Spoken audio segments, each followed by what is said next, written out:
Hello everyone, मैं ममतेश गुप्ता। आज देखेंगे सीटेट का प्रीवियस पेपर जो हुआ था 21 जनवरी 2024 को।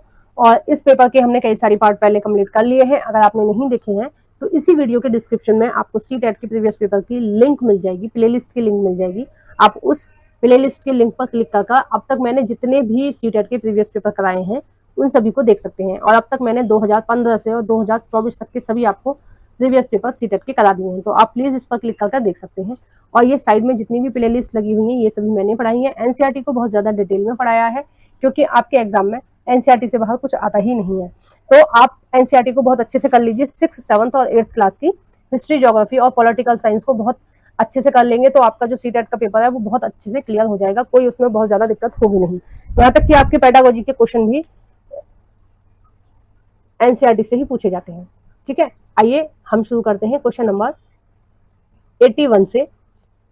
क्वेश्चन नंबर 81, ऐसा संभव है कि आपकी कक्षा में हाशियाई समुदाय के छात्र भी हैं, इसलिए जब आप हाशियाकरण पर कक्षा में बात कर रहे हों तो विषय प्रस्तुत करते हुए आपको निम्नलिखित में से किन बातों का ध्यान रखना होगा। यानी कि आप क्या पढ़ा रहे हैं, हाशियाकरण पढ़ा रहे हैं। ठीक है, और ये आपकी एनसीईआरटी से आया। देखो ये है तो पेडागोजी का क्वेश्चन लेकिन आया है आपकी एनसीईआरटी से। तो ये है आपके 8th क्लास की एनसीईआरटी का क्वेश्चन, 8th क्लास की पॉलिटिकल एनसीईआरटी का क्वेश्चन है। चैप्टर नंबर 5 और 6 है। ठीक है, 5 या 6 में से कोई एक है और चैप्टर का नाम ही हाशियाकरण है। अब आपके क्लास में कैसे बच्चे पढ़ रहे हैं, हाशियाई बच्चे पढ़ रहे हैं, मतलब जिनको हाशिया पर रखा गया था कभी, वो वाले बच्चे पढ़ रहे हैं। यानी कि एक तरह से कुछ बच्चे क्या है, मुख्य धारा से अलग हैं, थोड़े पिछड़े हुए हैं, वो बच्चे आपके क्लास में पढ़ रहे हैं। तो आप किन बातों का ध्यान रखेंगे हाशियाकरण को पढ़ाते समय। ठीक है, ए है, खास समुदाय का नाम लेने पर समुदाय से आए हुए लोग असहज महसूस कर सकते हैं। बिल्कुल सही, हम किसी भी समुदाय विशेष का नाम नहीं लेंगे। जब भी हम किसी भी जनजाति के बारे में पढ़ा रहे हैं या किसी जाति के बारे में पढ़ा रहे हैं तो हम कहेंगे कि कुछ जातियों में इस तरह की चीजें होती हैं, कुछ जातियों में इस तरह का चीजें होती हैं, तो हम इस तरह से पढ़ाएंगे। ना कि हम ये कहेंगे कि इस जनजाति में ये चीजें होती है। तो उस जनजाति से रिलेटेड या उस जाति से रिलेटेड जो भी बच्चे बैठे होंगे उनको क्या लगेगा, अनकंफर्टेबल लगेगा। तो इसलिए हम किसी भी विशेष जाति या किसी भी जनजाति का नाम नहीं लेंगे। बी है, इस तरह के मुद्दों को संवेदनशीलता से संभालना चाहिए। बिल्कुल सही बात है, हमें क्या करना है, सभी की भावनाओं का ध्यान रखना है, सभी के ध्यान रखना है कि किसी की भी भावना आहत ना हो। कुछ भी ऐसा हम वर्ड यूज ना करें जिससे जो सामने वाला बच्चा है उसको किसी भी तरह से अनकंफर्टेबल लगे। ठीक है। सी है, कुछ छात्र अपने साथ हुए भेदभाव को साझा करने में शर्मिंदा महसूस कर सकते हैं। तो देखो, कुछ लोगों के साथ जिनके साथ शोषण हुआ है, अब हम शोषण हाशियाकरण है तो शोषण के बारे में भी हमें बताना पड़ेगा कि इन जातियों के साथ ये शोषण हुआ है। तो कुछ बच्चे उनके साथ हुआ है, उन्होंने देखा है, उनके माता पिता के साथ हुआ है, उनके घर परिवार में हुआ है, लेकिन फिर भी वो उस बात को कहने में शर्मिंदा महसूस कर सकते हैं। डी है, छात्रों से जबरन अपने अनुभव साझा करने चाहिए। तो ये जो ऑप्शन हो जाएगा डी वाला गलत। हमें बच्चों को अच्छा महसूस कराना है और हमारा उद्देश्य किसी बच्चे की इंसल्ट करना नहीं होता क्लास में। हमारा उद्देश्य होता है बच्चों को पढ़ाना, ठीक है, और बच्चों को समझाना। क्वेश्चन नंबर 82, देखो मैं आपको बताना चाहती हूँ कि आप जितने भी लोग वीडियो देख रहे हैं, आप टीचर बनने नहीं चाहते हैं और हो सकता है वर्तमान में टीचर हो, हमेशा आप ये कोशिश करना कि आप बच्चे को पढ़ाते समय कभी भी किसी भी चीज के लिए बच्चे को प्रताड़ित ना करें, मेंटली या फिजिकली। मतलब बच्चे को अच्छा फील होना चाहिए, बच्चे को बिल्कुल वैसा फील होना चाहिए आपके साथ जैसा उससे अपनी माँ के साथ फील होता है। माँ उसकी मारती है, ठीक है, उसको डांटती है, उसको प्यार भी करती है, और बच्चा कुछ भी उसके साथ गलत होता है तो वो अपनी माँ को बताता है, जबकि माँ उसको मारती है। दिन में एक आध बार तो हर बच्चे की माँ उसको मारती है, डांटती है, लेकिन फिर भी वो क्या करता है, अपनी माँ से आके चुप पड़ता है। ठीक है, अपने पिता को अपना मानता है। आप कभी उनके माता पिता की बुराई करेंगे तो वो बर्दाश्त नहीं करेंगे बच्चे, जबकि रोज उनके माता पिता उनको डांटते हैं या मारते हैं या उनकी बात नहीं मानते हैं। तो एक कनेक्टिविटी जो माता पिता के साथ होती है बच्चे की, उसी तरह की कनेक्टिविटी आपके साथ होनी चाहिए। आपको इस चीज का विशेष ध्यान रखना है। ठीक है, बच्चे बहुत कोमल होते हैं और आपको बिल्कुल इस चीज पर बहुत ध्यान देना चाहिए कि कोई आपके मुंह से कोई भी निकली हुई बात बच्चों को बुरी ना लगे। और ये जो आपने जो प्रोफेशन चुना है, मैं मानती हूँ कि ये भगवान की पूजा से भी ऊपर है। अगर आप कुछ बच्चों का जीवन संवार पाए अपने जीवन में, तो इससे बड़ी पूजा कोई नहीं हो सकती है। अगर आप बिल्कुल पूरी शिद्दत से बच्चों को पढ़ा रहे हैं, आप अपना 100% दे रहे हैं। देखो, सब बच्चे अपने अलग अलग होते हैं, कुछ बच्चे जल्दी समझते हैं, कुछ बच्चे देर से समझते हैं। तो ऐसा नहीं है कि आपकी क्लास के हर बच्चे को 100% नंबर लाने चाहिए। बट आप अपना 100% दीजिए, ये आपकी सबसे बड़ी पूजा है। इससे बड़ी पूजा मुझे नहीं लगता कि दुनिया में कोई होगी। एक डॉक्टर का काम और एक टीचर का काम, ये बिल्कुल पूजा जैसा पवित्र होना चाहिए, कि जैसे हम पूजा में छल कपट नहीं करते ना, अपनी पूरी श्रद्धा दिखाते हैं, पूरा 100% देते हैं, क्योंकि हमें पता है कि भगवान हमारे बारे में सब कुछ जानते हैं। तो उसी तरह से भगवान देख रहे हैं कि आप क्या कर रहे हो। तो प्लीज आप इसको बिल्कुल पूजा की तरह लीजिए, पूजा की तरह पवित्र रखिए इस प्रोफेशन को, ठीक है। ये दोनों प्रोफेशन बहुत इंपॉर्टेंट होते हैं। आइए नेक्स्ट देखते हैं क्वेश्चन नंबर 82। निम्नलिखित में से कौन सा या से परियोजना कार्य की विशेषताएं हैं। परियोजना कार्य यानी कि प्रोजेक्ट मेथड, ठीक है, प्रोजेक्ट जो हम बच्चों को देते हैं उससे रिलेटेड कौन सी विशिष्टताएं हैं। ए है विद्यार्थियों को पाठ्य पुस्तक से आगे आने का मौका देती हैं, बिल्कुल सही है। हमने कोई प्रोजेक्ट दिया तो कुछ हेल्प वो पुस्तक से लेंगे, कुछ हेल्प वो किसी और चीज से लेंगे, ठीक है, डिफरेंट डिफरेंट चीजों से लेंगे, ताकि वो जो पाठ्य पुस्तक है उससे भी आगे बढ़ सकें। क्वेश्चन नंबर है, ऑप्शन नंबर है बी, परियोजना कार्य घर पर ही कराना चाहिए ताकि कक्षा के शिक्षण के लिए अधिक समय मिल सके। बिल्कुल गलत है। कई बार घर पर वो संभव नहीं होती हैं चीजें। कई बार कुछ प्रोजेक्ट ऐसे होते हैं जिसमें टीचर की जरूरत होती है, ठीक है। 9th-10th का बच्चा अगर कोई भी प्रोजेक्ट कर रहा है तो हो सकता है उसके मम्मी पापा घर पे इतने पढ़े हुए ना हो जो उसको हेल्प करें, तो कई बार किस टीचर की हेल्प की जरूरत होती है। साइंस के बहुत सारे प्रोजेक्ट होते हैं जिसको जो उसमें एक्सपर्ट है, उस चीज में एक्सपर्ट है, वही बता सकते हैं, बाकी के लोग नहीं बता सकते हैं, ठीक है। तो ऐसा नहीं है कि घर पर ही देना चाहिए, स्कूल में नहीं कराना चाहिए, ये तो गलत हो जाएगा। सी है सामूहिक परियोजनाएं कार्य विद्यार्थियों को सहयोगात्मक कौशल के विकास में मदद करती हैं। तो बिल्कुल सही है कि सामूहिक परियोजना जो होती है, यानी कि जो प्रोजेक्ट मेथड होते हैं, वो किस चीज में हेल्प करते हैं बच्चों को, वो बच्चे को सहयोगात्मक कौशल में हेल्प करते हैं। यानी कि वो बच्चे क्या करेंगे, एक दूसरे के साथ काम करना सीखेंगे, ठीक है, घुलना मिलना सीखेंगे। तो जिस तरह से वो क्लास में घुलना मिलना सीख रहे हैं, एक दूसरे के साथ काम करना पसंद कर रहे हैं, उसी तरह से वो कहाँ करेंगे, जहां भी उनकी ड्यूटी होगी, ऑफिस में या कुछ भी वो बनेंगे आगे जाके। देखो हर काम टीम करती है, ठीक है, कोई एक व्यक्ति नहीं करता। अगर आप डॉक्टर होंगे तो आपके अंडर में बहुत सारे लोग काम कर रहे होंगे, तो आपको उनको सबको मैनेज करना आना चाहिए, उनके सबके साथ काम करना आना चाहिए, ठीक है। तो ये सारी चीज आप कहाँ से सीखते हो, क्लास से ही सीखते हो। नेक्स्ट देखते हैं क्वेश्चन नंबर 83। सामाजिक विज्ञान की पद्धति के रूप में क्षेत्र कार्य यानी फील्ड वर्क के क्या लाभ हैं। देखो एक तरह से ये पूछ रहे हैं कि भ्रमण, जो आपने भ्रमण विधि पढ़ी है ना, कि भ्रमण विधि द्वारा सीखते हैं, है ना, या परिभ्रमण द्वारा सीखते हैं बच्चे, तो वो वाली चीज है। यानी कि जो चीज हमें सिखानी है आप वहां पर लेके जाओ बच्चों को। जैसे बगीचे के बारे में समझाना है तो बगीचे में ले जाओ।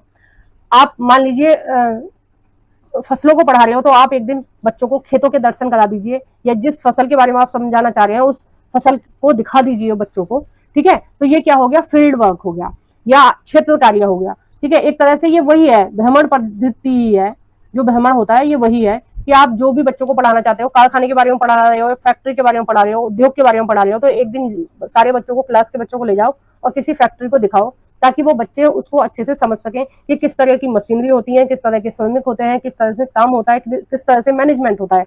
सारी चीज कैसे समझेंगे बच्चे, वहां पर जाकर समझेंगे। तो ये सबसे अच्छी पद्धति होती है, लेकिन महंगी होती है और इसमें टाइम बहुत वेस्ट होता है, तो बहुत कम इसका यूज किया जाता है, ठीक है। अब इतने सारे बच्चों को आप लेके जाओगे, कोई कन्वेंस भी चाहिए आपको, उस पर भी पैसा खर्च होगा, है ना, और टाइम तो पूरा दिन जाएगा ही जाएगा। पहला है छात्रों को प्रत्यक्ष ज्ञान प्राप्त करना, तो ये बिल्कुल सही आंसर है। प्रत्यक्ष यानी कि देखकर छूकर हम बच्चों को बता सकते हैं, ठीक है। प्रत्यक्ष क्या होता है, हमारे सामने हम उसको देख रहे हैं, छू रहे हैं, उसको महसूस कर रहे हैं, तो ये क्या हो गया, प्रत्यक्ष ज्ञान हो गया।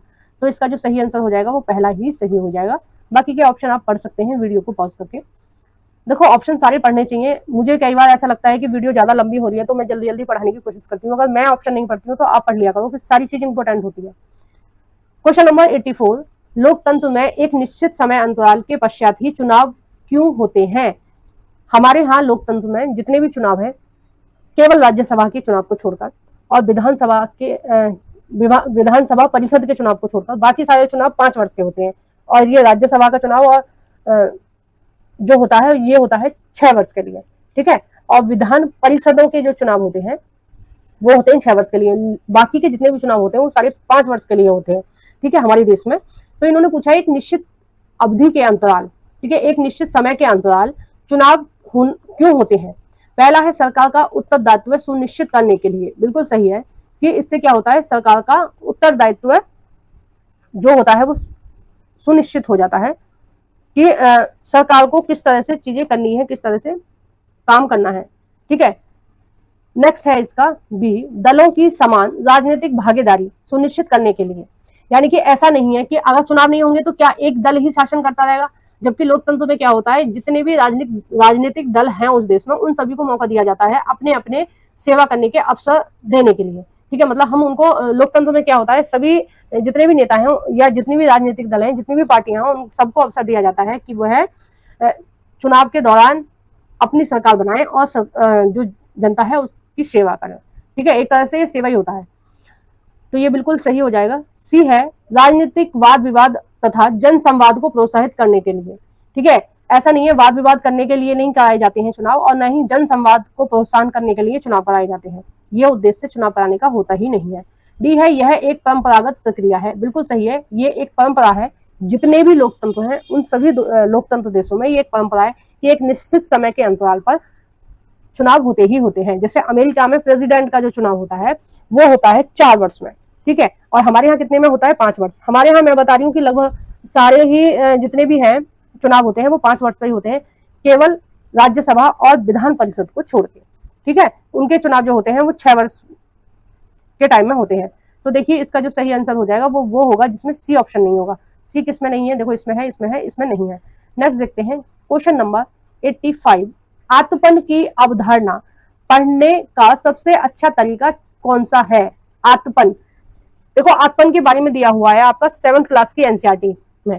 ठीक है, उसमें दिया हुआ है, शायद वायु वाले चैप्टर में दिया है, 4था या 5वां चैप्टर है वायु वाला, उसमें दिया है आत्मपन के बारे में।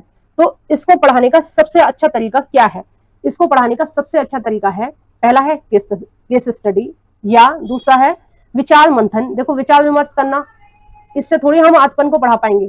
तीसरा है प्रदर्शन, और चौथा है सर्वेक्षण। तो सर्वेक्षण भी नहीं होगा इसका जो सही आंसर होगा वो होगा प्रदर्शन। आत्मपन क्या है, जो सूर्य की किरणें पृथ्वी पर आ रही हैं, ठीक है, और पृथ्वी को ऊष्मा दे रही है, पृथ्वी को गर्म कर रही है ना, वो क्या हो जाएगा, वो आत्मपन हो जाएगा। ठीक है, जो पृथ्वी को गर्म कर रही है सूर्य की किरणें, उसको क्या बोलेंगे हम, आत्मपन। और हम उसको कैसे समझाएंगे, हम उसको प्रदर्शन द्वारा समझाएंगे, यानी कि हम बच्चों को करके दिखाएंगे। हम क्या लेंगे, एक शीशा लेंगे, ठीक है, उस पर टॉर्च की लाइट डालेंगे, तो उस तरह से भी हम बच्चों को समझा सकते हैं। या फिर एक दिए की लो से भी हम बच्चे को समझा सकते हैं कि इस तरह से प्रकाश आ रहा है, इस तरह से गर्मी फैल रही है। तो ये सारी चीजें हम कर सकते हैं किसको पढ़ाने के लिए, आत्मपन को पढ़ाने के लिए। तो आत्मपन पढ़ाने के लिए सबसे ज्यादा इंपॉर्टेंट क्या होगा, प्रदर्शन विधि, यानी कि हम बच्चों को करके दिखाएंगे किस तरह से आत्मपन की प्रक्रिया होती है। क्वेश्चन नंबर 86, कथन है, भारतीय संविधान धार्मिक और भाषाई अल्पसंख्यकों की सुरक्षा का प्रावधान मौलिक अधिकारों से करता है। यह अनुमान लगाता है कि, अब देखते हैं क्या अनुमान वो लगा रहा है। मेन चीज आपको क्या देखनी है, भारतीय संविधान धार्मिक और भाषाई अल्पसंख्यकों की सुरक्षा करता है। ठीक है, अब देखते हैं, ऑप्शन है ए, यह बहुसंख्यकों द्वारा संभाव्य सांस्कृतिक प्रभुत्व के समक्ष अल्पसंख्यकों की सुरक्षा करता है। तो देखो जो हमारा संविधान है उसमें क्या चीज मेंशन है कि हमारे संविधान में कुछ अनुच्छेद बनाए गए हैं अल्पसंख्यकों के लिए। ठीक है, अल्पसंख्यकों की संस्कृति को संभालने के लिए, सुरक्षित रखने के लिए, अल्पसंख्यकों की शिक्षा के लिए। तो बहुत सारी चीज क्या है, अल्पसंख्यकों के लिए बनाई गई है ताकि उनकी संस्कृति, उनकी भाषा है ना, उनका कल्चर सुरक्षित रह सके। तो ये बिल्कुल सही हो जाएगा। बी है, यह बहुसंख्यकों द्वारा किस तरह के भेदभाव से अल्पसंख्यकों की सुरक्षा करता है। तो ये भी सही है। अब देखो भेदभाव हो रहा है अगर कुछ अल्पसंख्यकों के प्रति, तो इस चीज का भी प्रावधान हमारे संविधान में है। आर्टिकल 14 से 18 में यही प्रावधान किया गया है कि हमें सबके प्रति क्या करना है, समान व्यवहार करना है। ठीक है, और अल्पसंख्यकों से रिलेटेड अनुच्छेद है 29 और 30। ठीक है, ये अल्पसंख्यकों से रिलेटेड है 29 और 30। इसमें बताया गया है कि हम किस तरह से जो अल्पसंख्यक हैं उनकी संस्कृति को, उनकी भाषा को, इन सबको सुरक्षित रख सकते हैं। सी है, यह अल्पसंख्यकों के हितों की सुरक्षा करता है। बिल्कुल सही है, हमारा संविधान और जो मेन जो है हमारे मौलिक अधिकार क्या करते हैं, अल्पसंख्यकों के हितों की रक्षा करते हैं। डी है, यह अल्पसंख्यकों को आर्थिक अवसरों की गारंटी प्रदान करता है। आर्थिक अवसरों का मतलब है कुछ पैसे की मदद की गारंटी देता है, या उनको निश्चित रूप से रोजगार देने की गारंटी देता है। ठीक है, ये सारी चीजें हैं। तो ऐसा कहीं संविधान में नहीं लिखा है कि अल्पसंख्यकों को इतने पैसे दिए जाएंगे, या इतने पैसों की आर्थिक मदद दी जाएगी, या फिर अल्पसंख्यकों को 100% जॉब दी जाएगी। ऐसा कहीं मेंशन नहीं है हमारे संविधान में। हाँ कुछ आरक्षण दिया हुआ है आर्टिकल 90 में, ठीक है, आर्टिकल 19 में दिया गया है, ओबीसीओ का जिक्र किया गया है और आरक्षण की बात की गई है, ठीक है, लेकिन आर्थिक हित की बात नहीं कही गई है कहीं भी, ठीक है, केवल अवसर प्रदान करने की वजह से ही उनको आरक्षण दिया जाता है ताकि उनको मुख्य धारा के साथ जोड़ा जा सके। नेक्स्ट देखते हैं क्वेश्चन नंबर 87। सामाजिक विज्ञान पाठ्यक्रम के भार को कम करने के लिए निम्नलिखित में से क्या सबसे उपयुक्त है? सामाजिक विज्ञान के पाठ्यक्रम के भार को कम करने के लिए क्या करना है? हमें जो सिलेबस है उसको थोड़ा हल्का करना है। अब देखो एनसीईआरटी ने बहुत सारा जो सिलेबस है वो काट दिया है, जो न्यू एनसीईआरटी है उसमें बहुत सारा सिलेबस कम करके दिया गया है, वो इसलिए ताकि बच्चों पे बहुत ज्यादा भार ना पड़ सके। अब हम देखते हैं इसमें से कौन सा ऑप्शन सही है कि ऐसा क्यों किया जा रहा है और इसके लिए सबसे उपयुक्त जो ऑप्शन है वो कौन सा सही है। ऑप्शन है ए, तथ्यों के स्मरण पर न्यूनतम बल देना तथा समझने पर केंद्रित करना। तो ये बिल्कुल सही है कि हमें क्या करना है, तथ्य के स्मरण पर न्यूनतम बल देना, यानी कि रटवाने पर हमें क्या करना है, स्मरण यानी रटवाना होता है, ठीक है, स्मरण का क्या मतलब होता है, रटवाना होता है, परिभाषा वगैरह जो रटवाने, उन पर हमें क्या देना है, कम से कम बल देना है, कम से कम जोर देना है कि हम चीजों को बच्चों को रटवाएं, तथा समझाने पर केंद्रित करना है। हमें क्या कौन सी रणनीति अपनानी चाहिए, समझाने पर बल देना है ताकि जो पाठ्यक्रम है उसका भार जो है वो बच्चों पर कम हो सके। बी है, संकल्पनाओं के स्पष्टीकरण को केंद्रित करना, ठीक है, केंद्र में क्या होना चाहिए, स्पष्टीकरण होना चाहिए, यानी कि उनको अच्छे से समझाना है संकल्पनाओं को या परिभाषाओं, ठीक है, अच्छे से समझाने पे हमें बल देना है। सी है, परीक्षा निर्देशों के आधार पर और शिक्षक के विषय वस्तु के अनभिज्ञता के कारण पाठ्य पुस्तक के कुछ विषयों को छोड़ देना। तो ये बिल्कुल गलत है, कुछ विषयों को छोड़ना नहीं है कि हमारे बच्चों के परीक्षा में अंक ठीक ठाक रहे, वो अच्छा प्रदर्शन करें, हम केवल इसलिए कुछ चैप्टर्स को छोड़ दें तो ये क्या है, गलत चीज हो जाएगी। तो इसका जो सही आंसर होगा ए और बी दोनों सही है और जो सी वाला था वो गलत हो जाएगा। नेक्स्ट देखते हैं क्वेश्चन नंबर 88। दो मौलिक अधिकार जिनकी मांग पर हाशियाकृत समूह बल दे सकते हैं ताकि उनके साथ भी गरिमा में और सम्मान का व्यवहार किया जा सके। कौन से दो अनुच्छेद हैं जिन पर जो हाशियाकरण पर हैं, जो व्यक्ति जो समूह हाशियाकरण पर हैं, ऐसे कौन से दो अनुच्छेद हैं हमारे संविधान में, दो मौलिक अधिकार हैं जिनके जरिए वो गरिमा में जीवन और समानता के व्यवहार किया जाना चाहिए उनके साथ। मतलब सीधे सीधे पूछ रहे हैं कि हाशियाकरण से संबंधित कौन से दो मौलिक अधिकार हैं। पहला है समानता का अधिकार, तो बिल्कुल सही है, जो हाशियाकरण के लोग हैं अगर उनके साथ पक्षपात होता है, किसी तरह से गलत आचरण हो रहा है, गलत व्यवहार हो रहा है, तो वो बिल्कुल कह सकते हैं कि भाई हमें भी समानता का अधिकार है, और आर्टिकल 14 से 18 तक समानता की बात कही गई है। दूसरा है सांस्कृतिक और शैक्षणिक अधिकार, यानी कि उनको पूरा अधिकार है कि वह अपनी संस्कृति, अपनी धरोहर को संभाल के रखें, ठीक है, और उनको शिक्षा प्राप्त करने का अधिकार है, ठीक है। तो ये दोनों आपके सही हो जाएंगे। और देखो ये आया है आपका जो हाशियाकरण का चैप्टर है वो है आपका 8th क्लास की political science NCERT chapter number 6। आप देख सकते हैं, ऐसा नहीं है कि मैं ऐसे ही बोल देती हूँ जो भी मेरे मुंह में आता है, आप चेक कर सकते हैं, जो भी मैं आपको चैप्टर बताती हूँ वो एग्जैक्ट बता रही हूँ, क्योंकि मैंने बहुत डिटेल में एनसीईआरटी को पढ़ाया है, तो मुझे पता है कौन से चैप्टर से कौन सा क्वेश्चन आता है। तो इसका जो सही आंसर हो जाएगा वो हो जाएगा पहला, ए और बी दोनों सही है।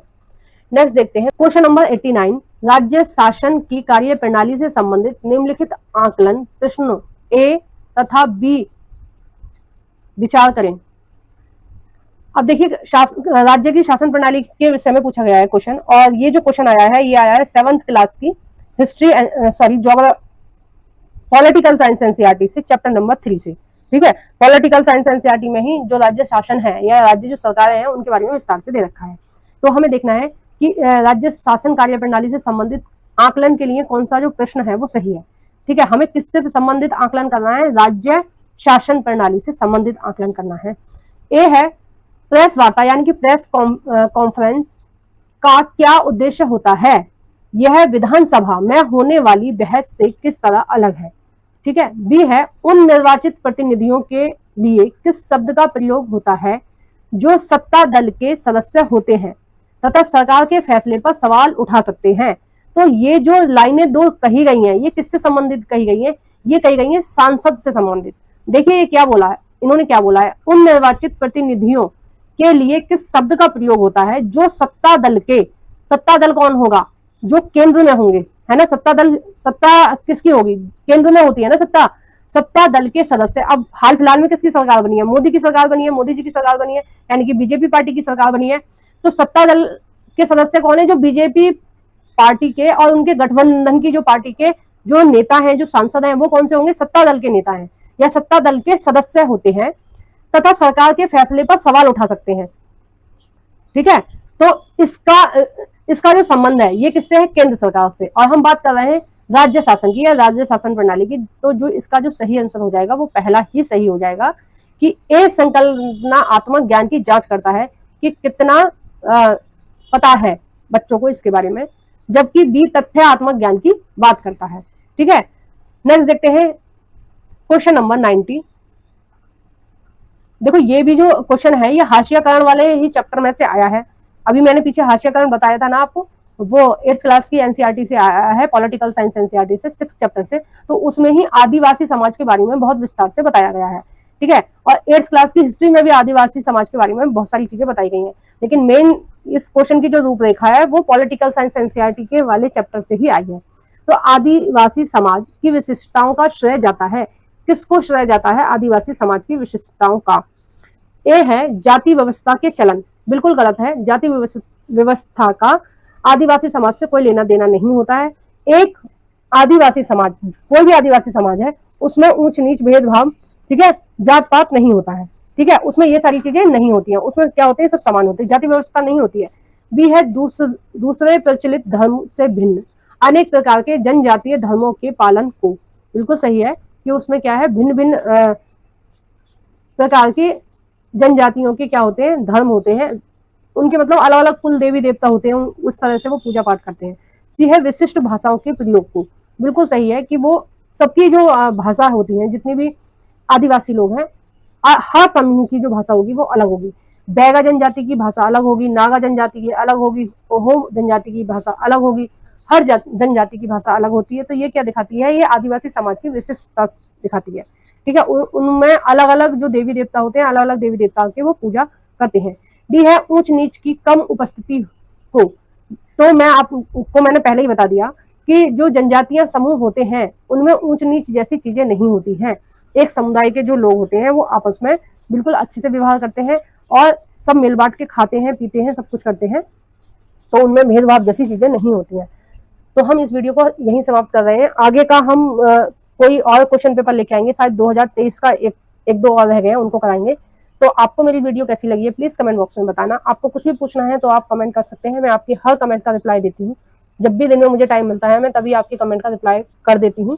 तो प्लीज कमेंट किया करो, कुछ भी आपको पूछना हो, कोई क्वेरी है या कुछ भी बताना है, या मेरे समझाने में कोई दिक्कत चल रही है, वीडियो ज्यादा लंबी हो रही है, तो इन सभी समस्याओं से संबंधित आप कमेंट कर सकते हैं और मैं बहुत केयरफुली उनको पढ़ के उन सब चीजों के ऊपर काम करूंगी ताकि मैं आपको अच्छे से अच्छा कंटेंट दे सकूं। और जो भी फ्रेंड आपके सीटेट की तैयारी कर रहे हैं, आप उन सभी फ्रेंडों के साथ मेरी इस वीडियो को शेयर कर सकते हैं, है ना। और अगर आप मेरी वीडियो को पहली बार देख रहे हैं, मेरे चैनल पर पहली बार आए हैं, तो आप प्लीज मेरे चैनल को सब्सक्राइब कर देना। Thank you for watching everyone.